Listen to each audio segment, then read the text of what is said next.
വെഞ്ഞാറമൂട് കൊലക്കേസ് കേട്ട എല്ലാവരും ഒരുപോലെ പറഞ്ഞത് അഫാനെ കണ്ടാൽ അങ്ങനെ പറയില്ലെന്നും ഇത്രയും വലിയൊരു ക്രൈം ചെയ്യാൻ അഫാനെ കൊണ്ട് കഴിയില്ല എന്നുമാണ്. അമ്മയോടുള്ള സ്നേഹത്തിന്റെ പുറത്ത് മാത്രമാണ് ഇതെല്ലാം ചെയ്തതെന്നും പലരും പറയുകയുണ്ടായി. എന്നാൽ പോലീസ് അന്വേഷണം മുന്നോട്ട് പോകും തോറും കേൾക്കുന്ന വിവരങ്ങൾ ആരിലും അന്താളിപ്പ് ഉണ്ടാക്കുന്നതാണ്.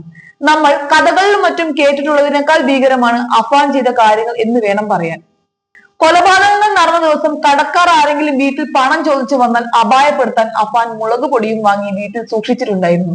5 കൊലപാതകങ്ങളും നടത്തിയ ശേഷം ഗ്യാസ് തുറന്നുവിട്ട് വീട് കത്തിക്കാൻ ശ്രമിച്ചത് ആ വീട്ടിൽ പിതാവ് റഹീം ഉൾപ്പെടെ ആരും ഭാവിയിൽ താമസിക്കേണ്ടെന്ന പദ്ധതിയിലാണ്. ഗ്യാസ് തുറന്നുവിട്ട ശേഷം തനിയെ വീട് കത്തുമെന്ന് കരുതിയാണ് വീട് പൂട്ടി പോലീസ് സ്റ്റേഷനിലേക്ക് പോയത്. പല വീടുകളിലായി തലക്കടിച്ച് കൊലപ്പെടുത്തിയവരുടെ വിവരം പോലീസിനെ അറിയിക്കാമെന്നും അതിനുശേഷം എലിവിഷം കഴിച്ചത് കൊണ്ട് മരിക്കുമെന്നും കരുതിയിരുന്നു അഫാൻ.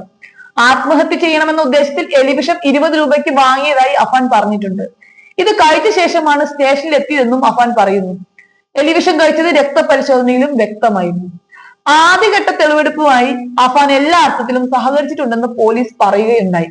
കൊലപാതകങ്ങൾക്ക് വേണ്ടി ചുറ്റിക വാങ്ങിയ വെഞ്ഞാറമൂട്ടിലെ ഹാർഡ്വെയർ കട, പിതൃമാതാവിന്റെ മാല പണയം വെച്ച സ്വകാര്യ പണമിടപാട് സ്ഥാപനം, ചുറ്റിക ഒളിപ്പിക്കാൻ ബാഗ് വാങ്ങിയ ചെരുപ്പ് കട, പണയം വെച്ച പണം നിക്ഷേപിച്ച ATM കൗണ്ടർ എന്നിവിടങ്ങളിൽ എത്തിച്ചായിരുന്നു പാങ്ങാട് പോലീസിന്റെ തെളിവെടുപ്പ്.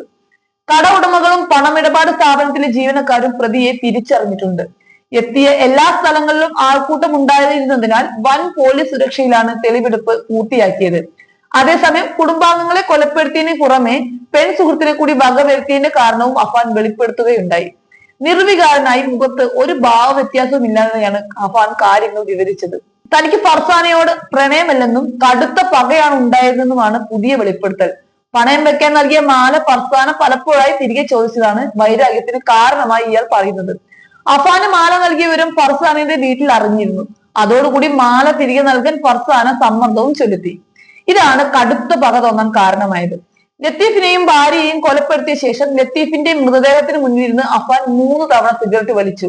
ഇതിനുശേഷമാണ് വീട് വിട്ടിറങ്ങിയത്. ഇതിന് പിന്നാലെ വെഞ്ഞാറമൂട്ടിലെ ബാറിലെത്തി 4 പെഗ് മദ്യം കഴിച്ച ശേഷം 350 ml മദ്യം കുപ്പിയിൽ വാങ്ങുകയും ചെയ്തു.